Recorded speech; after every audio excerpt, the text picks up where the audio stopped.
माझ्या भाषणाचा विषय आहे धर्मवीर छत्रपती संभाजी महाराज आणि आजचा तो.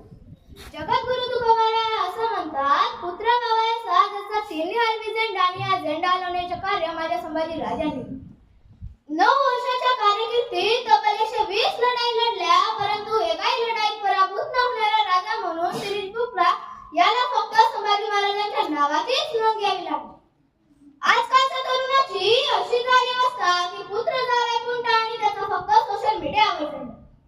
आजकालचा तरुण गाडी वाढवून चंद्रकोर लावून मावा खाऊन गाडीला मोठा झेंडा लावून 80च्या स्पीडने जात असताना एखाद्या तरुणीची छेड काढतो. मात्र छत्रपती संभाजी महाराज जे बसला मागे समान मानतात आणि ज्या काळात स्त्री फक्त चूल आणि मूल इतकंच होती, त्या काळात संभाजी महाराजांनी आपली पत्नी यशोबाई यांच्या नावाचा राजसिक्का बनवून घेतला आणि त्यांना राजकारणाचे अधिकार दिले. अशा महान राजाला माझा मानाचा मुद्रा, माझा मानाचा मुद्रा. आजकाल सामान्य मुलीपासून तर वयोवृद्ध महिलांपर्यंत लैंगिक अत्याचार होतात, परंतु माझ्या संभाजीच्या काळात जर कोणी महिलांवर अत्याचार केले तर त्याला क्षमा नव्हती, म्हणून ते गैरकृत्य करण्याचे धाडस कोणी करत नव्हते. परंतु आजकालचा तरुण असा म्हणतो, आहे तरुण तर घ्या करून, गेलो मरून तर टाकतील जाळून.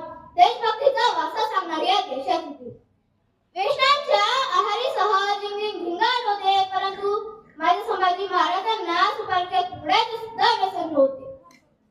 आजकालचा तरुण मैदानाच्या खेळाडूंपेक्षा, ग्रंथालयांच्या पुस्तकांपेक्षा, कुटुंबाच्या संस्कारांपेक्षा, व्यक्तिमत्वाच्या जडणघडणीपेक्षा सकाळी उठल्यापासून तर रात्री झोपेपर्यंत चॅटिंग, मेसेजिंग, व्हिडिओ कॉलिंग अशा विविध मोशारांमध्ये अडकून पडतो. आजकालचा तरुण प्रेम प्रकट करतो, वर्षांनी लग्नासाठी परवानगी दिली नाही तर मात्र आत्महत्या करतो. एका मुलीसाठी आपले जीवन संपवतो. आपण शिवछत्रपतींचे पुत्र आहोत, या स्वराज्य स्नेहासाठी, आपण शिवछत्रपतींचे पुत्र आहोत, या स्वाभिमानासाठी